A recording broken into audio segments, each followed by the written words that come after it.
চট্টগ্রামে আদালত চত্বরে আইনজীবী সাইফুল ইসলাম আলিফ হত্যার ঘটনায় গ্রেফতার আসামিদের আদালতে তোলা হয়েছে। এ নিয়ে আরও জানাতে সরাসরি যুক্ত হচ্ছেন সহকর্মী এ.কে.এম. নাজিম। নাজিম, আসামিদের বিষয়ে কি সিদ্ধান্ত নিয়েছে আদালত, বিস্তারিত জানাবেন। আইনজীবী সাইফুল ইসলাম আরিফ হত্যাকাণ্ডের যে মামলা হয়েছে, সেই হত্যা মামলা কিন্তু তার বাবা জামালউদ্দিন বাদী মামলা দায়ের করেছেন। পাশাপাশি তার ভাই খানে আলম কিন্তু আরো একটি মামলা দায়ের করেছেন। দুটি মামলায় কিন্তু সুনির্দিষ্টভাবে বেশ কয়েকজনকে আসামি করা হয়েছে। আমরা যেটা জেনেছি, আজ দুপুরে মূলত এই হত্যা মামলায় আগে যাদেরকে গ্রেপ্তার করা হয়েছে তাদেরকে আদালতে এনেছেন। এর মধ্যে দুটি মামলায় মূলত মোট ৯ জন করে একটি মামলায় ৮ জন করে এনেছেন। আমরা যেটি আদালত প্রাঙ্গণে বিভিন্ন সূত্রে জেনেছি, সাইফুল ইসলাম আইনজীবী যে সাইফুল ইসলাম আলিফ তাই হত্যায় যে হত্যাকাণ্ড দায়ের করা হয়েছে, সেই হত্যাকাণ্ডে কিন্তু আদালতে ৯ জনকে শোন এরেস্ট দেখানো হবে বলে আমরা জেনেছি। তাদেরকে বিকাল ৪টায় মূলত আদালতে শুনানির পরে সেই মামলাতে দেখানো হবে।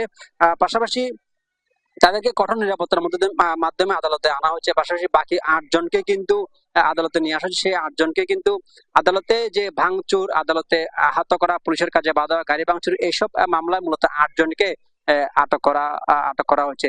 হত্যা মামলায় যে ৯ জনকে আটক দেখানো হবে তাদেরকে এর আগে কিন্তু পুলিশ গ্রেপ্তার করেছিল। সেই ৯ জনকে মূলত এই সাইফুল ইসলাম আলিফ হত্যাকাণ্ডের যে মামলা হয়েছে, সেই মামলায় তাদেরকে সোনারস দেখাবে।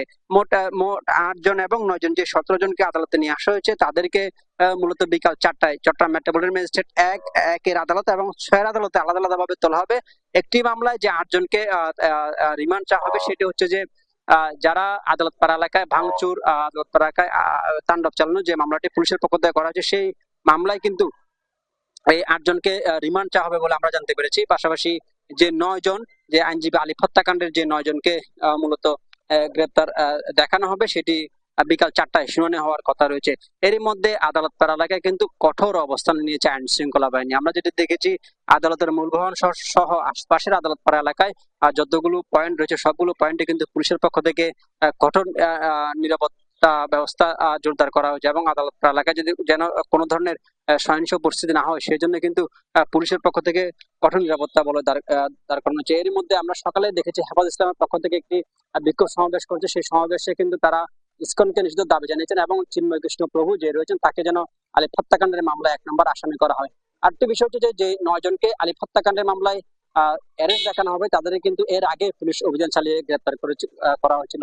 গত ২ দিন আগে মূলত আইনজীবী হত্যাকাণ্ডের ঘটনার ৪ দিন পর তার বাবা বাদী হয়ে একটি মামলা দায়ের করেন, আর তার ভাই খানে আলম বাদী হয়ে কিন্তু আরেকটি মামলা দায়ের করেছিলেন।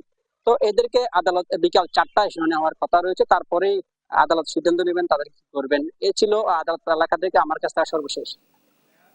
আপনাকে ধন্যবাদ।